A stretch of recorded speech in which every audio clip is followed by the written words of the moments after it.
আসসালামু আলাইকুম। বিডি নিউজে আপনাদেরকে স্বাগতম। সংবাদের শুরুতেই শিরোনাম, পরে বিস্তারিত।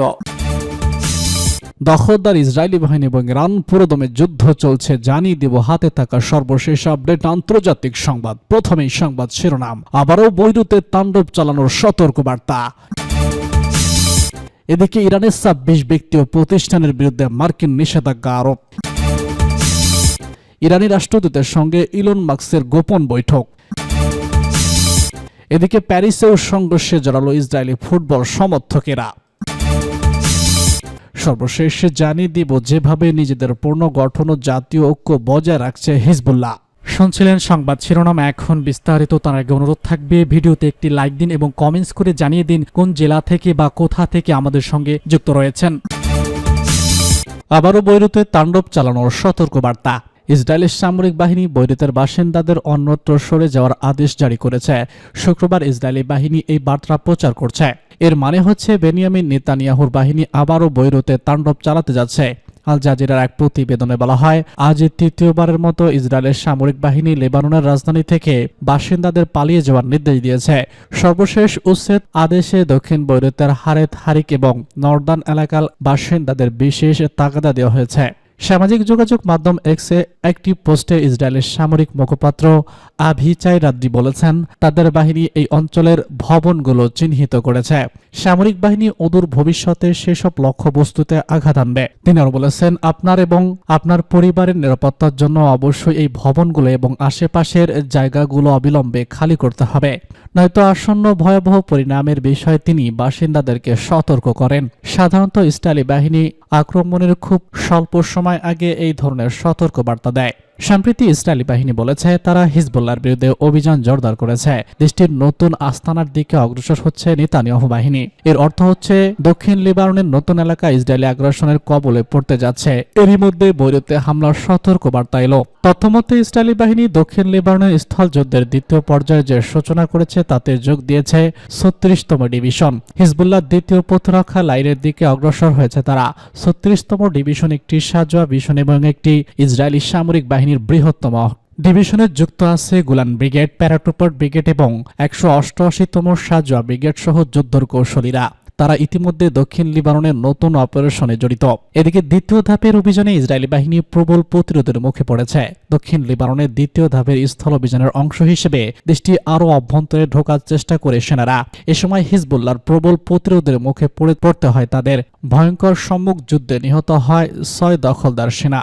স্থানীয় সময় বুধবার ইসরায়েলের প্রতিরক্ষা বাহিনী আইডিএফ এক বিবৃতিতে বিষয়টি স্বীকার করেছে। তারা বলেছে, হিজবুল্লাহর সঙ্গে সংঘর্ষে ৬ ইসরায়েলি সেনা নিহত হয়েছে। সীমান্ত ঘেঁষা এলাকায় তীব্র সংঘর্ষের মধ্যে ইসরায়েলি সেনা দক্ষিণ লিবাননে আরও অভ্যন্তরীণ গ্রামগুলোতে প্রবেশের চেষ্টা করলে এই ঘটনা ঘটে। বিবৃতিতে আরও বলা হয়েছে, সেপ্টেম্বরের শেষের দিকে হিজবুল্লাহর বিরুদ্ধে শুরু হওয়া যুদ্ধে এমন প্রতিরোধের মুখে তাদের কমই পড়তে হয়েছে। তবে এতে তারা থামবে না। সীমান্তের অপর গ্রামগুলোতে দ্বিতীয় ধাপের অভিযান চলছে। তারা দক্ষিণ লেবাননে তাদের স্থল অভিযান আরও সম্প্রসারিত করেছে। ইরানের ২৬ ব্যক্তি ও প্রতিষ্ঠানের বিরুদ্ধে মার্কিন নিষেধাজ্ঞা আরোপ। মার্কিন অর্থ মন্ত্রণালয় ইরানের ২৬ ব্যক্তি, সংস্থা ও জাহাজের বিরুদ্ধে নিষেধাজ্ঞা আরোপের ঘোষণা দিয়েছে।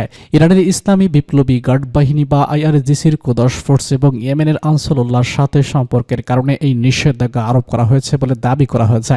বার্তা সংস্থা ইরানা জানিয়েছে, মার্কিন দাবি অনুযায়ী নিষেধাজ্ঞার তালিকায় যেসব ব্যক্তি, প্রতিষ্ঠান ও জাহাজকে স্থান দেওয়া হয়েছে কাতাদি নামের একটি কোম্পানির সঙ্গে জড়িত ছিল। আর এই কোম্পানি চীন ও সিরিয়ার কাছে ইরানের তেল বিক্রির ক্ষেত্রে মধ্যস্থতা করে কুদস ফোর্স এবং ইয়েমেনের আনসারুল্লাহর অন্য কয়েক বিলিয়ন ডলার আয় করেছে। মার্কিন অর্থ বিভাগের কর্মকর্তা বালকি দাবি করেছেন, ইরান এই অঞ্চলে তাদের স্থিতিশীল কার্যকলাপ অব্যাহত রাখতে এবং সন্ত্রাসী নেটওয়ার্ককে সমর্থন দেওয়ার জন্য আল কাতারজি কোম্পানির মতো ব্যবসায়িক অংশীদারদের উপর নির্ভরশীল হয়ে পড়ছে। আমেরিকান নিউজ এই অঞ্চলের সন্ত্রাসবাদ ও স্থিতিশীলতার মূল হোতা, নিজেদের অন্যায় উপস্থিতি ও অপকর্ম ঢাকতে ইরানকে দোষারোপ করে থাকে। আমেরিকা ইরানের তেল বিক্রির নেটওয়ার্ক ভেঙে দেওয়ার চেষ্টা জোরদার করেছে বলে ওয়াশিংটন দাবি করেছে।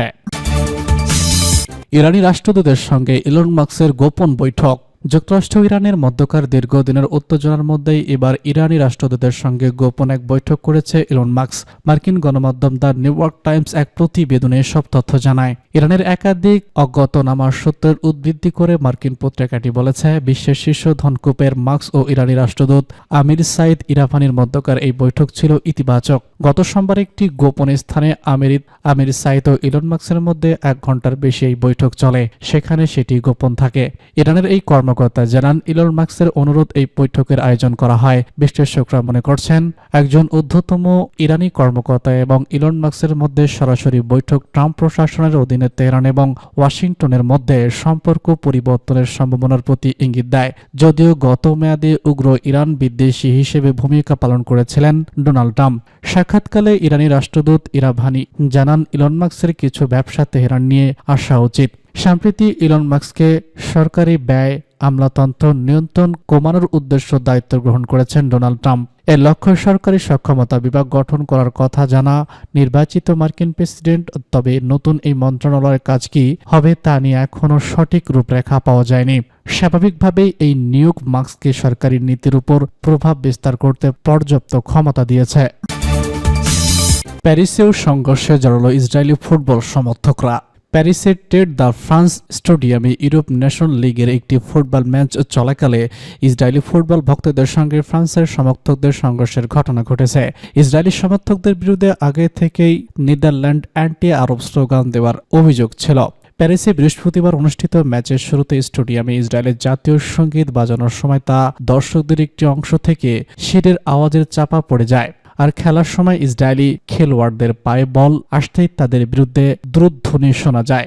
এ নিয়ে স্টেডিয়ামে ইসরায়েলি সমর্থকদের মধ্যে উত্তেজনা চরমে পৌঁছায় এবং এক পর্যায়ে হাতাহাতির ঘটনা ঘটে। এ সময় কিছু দর্শক ফিলিস্তিনের পতাকাও প্রদর্শন করে, যদিও স্টেডিয়ামের ভিতরে তা নিষিদ্ধ ছিল।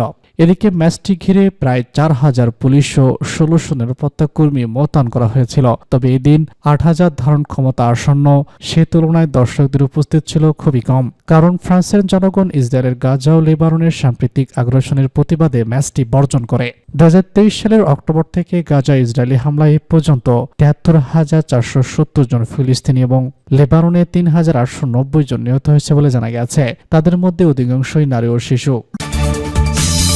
যেভাবে নিজেদের পুনর্গঠন ও জাতীয় ঐক্য বজায় রাখবে হিজবুল্লাহ বর্তমানে দুটি ফ্রন্টে লড়াই করছে। একদিকে ইসরায়েলি সেনাবাহিনীর বিরুদ্ধে প্রতিরোধ গড়ে তুলছে, অন্যদিকে লেবাননের অভ্যন্তরীণ রাজনৈতিক ও সামাজিক চাপ মোকাবেলা করছে। হিজবুল্লাহ গত 11 নভেম্বর তাদের বার্ষিক শহীদ দিবস উদযাপনের সময় ইসরায়েলের উত্তর অঞ্চলে তীব্র হামলা চালায়। লেবাননের সশস্ত্র গোষ্ঠী সেদিন প্রায় 250টি রকেট ও ড্রোন হামলা চালিয়েছে ইসরায়েল অধিকৃত হাইফা, আকর এবং সাইদ শহরে আঘাত আনে। হিজবুল্লাহর এই আক্রমণ ইসরায়েলের 1 অক্টোবর থেকে চলমান স্থলভিযান দক্ষিণ লেবাননে হামলার প্রতিক্রিয়া হিসেবে দেখা হচ্ছে। এটিকে অব্যাহত যুদ্ধের চাপে হিজবুল্লাহ কিছু গুরুত্বপূর্ণ ধাক্কা খেয়েছে।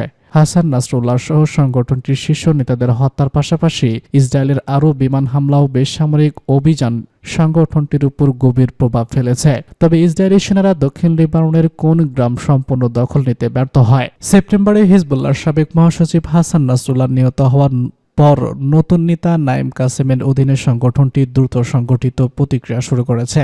নাইম কাসেমের রাজনৈতিক ও সামাজিক নেতৃত্বের মাধ্যমে সংগঠনটি তার কাঠামো পুনর্গঠন করেছে এবং শূন্যপদ পূরণ করেছে। সাম্প্রতিক হিজবুল্লাহ ফাতে 110 ক্ষেপণাস্ত্র ব্যবহার শুরু করেছে, যার পরিসর 300 কিলোমিটার এবং এটি 500 কেজির বিস্ফোরক বহনে সক্ষম। লড়াইয়ের পাশাপাশি হিজবুল্লাহকে 10 লাখেরও বেশি বাস্তুচ্যুত জনগণের যত্ন নিতে দিচ্ছে।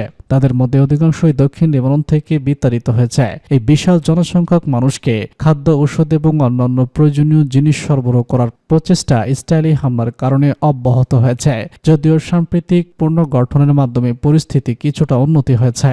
তবে হিজবুল্লাহর বিরুদ্ধে লেবাননের কিছু রাজনৈতিক দলের সমালোচনা বাড়ছে, বিশেষত খ্রিস্টান সম্প্রদায়ের মধ্যে। অনেক যুদ্ধের জন্য হিজবুল্লাহকেই দায়ী করছে। পশ্চিমা দেশগুলো, বিশেষত যুক্তরাষ্ট্র, জার্মানির ক্ষেত্রে জোরালো ভূমিকা পালন করছে। হিজবুল্লাহর বিরুদ্ধে এই রাজনৈতিক পদক্ষেপগুলোর চাপ বাড়ানোর জন্য উৎসাহিত করছে তারা।